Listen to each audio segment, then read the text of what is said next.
ഇന്ന് രാവിലെ ഉണ്ടോ നീച്ചപ്പോൾ എൻ്റെ മനസ്സിൽ അടുക്കളയായിരുന്നു കേട്ടോ. ഒരുപാട് കഴുകാനുള്ള പാത്രങ്ങൾ എൻ്റെ മനസ്സിൽ വന്നിരുന്നത്. എങ്ങനെയാണ് ഇനി ഇതൊക്കെ ചെയ്ത് തീർക്കുക എന്നുള്ളതായിരുന്നു. പക്ഷേ ഞാൻ നീച്ച് വന്ന സമയത്ത് എനിക്ക് എന്തോ മനസ്സിൽ വല്ലാത്തൊരു ഭാരങ്ങ ഒഴിഞ്ഞു പോയി. കാരണം എൻ്റെ അടുക്കള കണ്ടപ്പോൾ ഞാൻ അന്തം വിട്ടിട്ടോ. കാരണം ഒരിക്കലും ഞാനിത് പ്രതീക്ഷിച്ചിട്ടില്ല. ഞാൻ നീച്ച് വരുമ്പോൾ എനിക്ക് ഈ ഒരുപാട് കഴുകാനുള്ള പാത്രങ്ങളായിരുന്നു മനസ്സിലുണ്ടായിരുന്നത്. കാരണം ഇക്കാൻ്റെ കുറച്ച് ഫ്രണ്ട്സും ഒക്കെ ഇന്നലെ പ്രതീക്ഷിതമായിട്ട് വന്നിട്ടുണ്ടായിരുന്നു കേട്ടോ.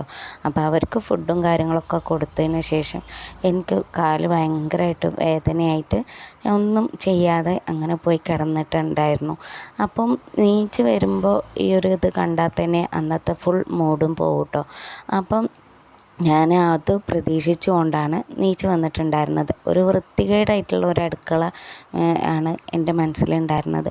പക്ഷേ എണീറ്റ് വന്നപ്പോൾ ഇത് കണ്ടപ്പോൾ എന്തോ എനിക്ക് വല്ലാത്തൊരു മനസ്സുഖം. സത്യം പറഞ്ഞത് എൻ്റെയൊക്കെ ഫുള്ള് റെഡിയാക്കി വെച്ചിട്ടുണ്ടായിരുന്നു. പക്ഷേ പാത്രങ്ങളൊക്കെ എവിടെയാണ് വെക്കേണ്ടത് എന്നുള്ളത് അറിയാത്തത് കൊണ്ടാണോ അതോ ഇനി ഞാൻ തന്നെ എടുത്ത് വെച്ചോട്ടെ, ഇത് കണ്ടൊന്ന് സന്തോഷമായിക്കോട്ടെ എന്ന് വിചാരിച്ചിട്ടാണോ എന്തോ കൗണ്ടർ ടോപ്പിൽ തന്നെ എല്ലാം വെച്ച് പോയിട്ടുണ്ട്. പക്ഷേ അതൊന്നും എനിക്കൊരു വിഷയമായി തോന്നിയില്ല കേട്ടോ. കാരണം ഇത് കഴുകി വെച്ചത് തന്നെ എനിക്ക് ഭയങ്കര സന്തോഷമാണ് കേട്ടോ. ചില സമയത്തൊക്കെ ഇങ്ങനെ ചെയ്യലുണ്ട്. ചില സമയത്ത് ഞാൻ വയ്യെങ്കിൽ എനിക്ക് വയ്യ, അതൊന്ന് കഴുകി തരുമോ അല്ലെങ്കിൽ വേറെ എന്തെങ്കിലും ചെയ്ത് തരുമോ അങ്ങനെ ചോദിക്കുമ്പോൾ എല്ലാം ചെയ്ത് തരലുണ്ട് കേട്ടോ ചില സമയത്തൊക്കെ. പക്ഷെ ഇന്ന് അപ്രതീക്ഷിതമായിട്ട് ഇത് കണ്ടപ്പോൾ എനിക്ക് വളരെ പറയാതെ ചെയ്തതുകൊണ്ട് എനിക്ക് എന്തോ വല്ലാത്തൊരു സന്തോഷം കേട്ടോ.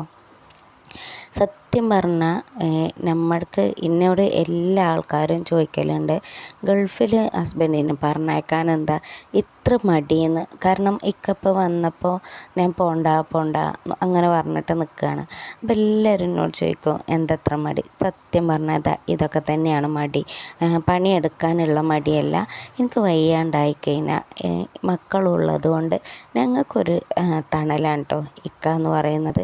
എല്ലാ കാര്യത്തിനും മൂപ്പര് റെഡിയാണ്. എനിക്ക് ഗ്യാസൊക്കെ കണ്ടോ ഫുള്ള് ക്ലീൻ ചെയ്ത് വെച്ചേക്കുക. ഇതൊക്കെ കാണുമ്പോൾ പിന്നെ എങ്ങനെ ഗൾഫിൽ വിടാൻ വേണ്ടിയിട്ട് തോന്നുക. പണിയെടുപ്പിക്കാൻ വേണ്ടിയിട്ട് ഇവിടെ നിർത്തുകയെന്നല്ല കേട്ടോ. ആ ഒരു കെയറിങ്ങാണ് ഞാൻ ഉദ്ദേശിച്ചത്. ഏതൊരു ഭാര്യമാർക്കും അവനവൻ്റെ ഹസ്ബൻഡ് നമ്മളെ കെയർ ചെയ്യുകയാണെന്നുണ്ടെങ്കിൽ ഒരിക്കലും നമുക്ക് അവരെ വിട്ട് പിരിഞ്ഞിരിക്കാൻ തോന്നൂല കേട്ടോ. അവരുടെ സ്നേഹം എന്നും നമുക്ക് കിട്ടണമെന്ന് നമ്മൾ വിചാരിച്ചുകൊണ്ടിരിക്കും. അപ്പം അതുകൊണ്ട് മാത്രമാണ് ഞാൻ എൻ്റെ ഹസ്ബൻഡിനെ ഗൾഫിൽ വിടാൻ വേണ്ടിയിട്ട് ഇത്രത്തോളം മടിക്കുന്നത്. അങ്ങനെ ഞാനതൊക്കെ റെഡിയാക്കി എടുത്ത് വെച്ച് ചെന്നപ്പോഴും ഇക്ക നല്ല ഉറക്കത്തില്ല കേട്ടോ. മൂപ്പരെ ഒന്നും അറിഞ്ഞിട്ടില്ല.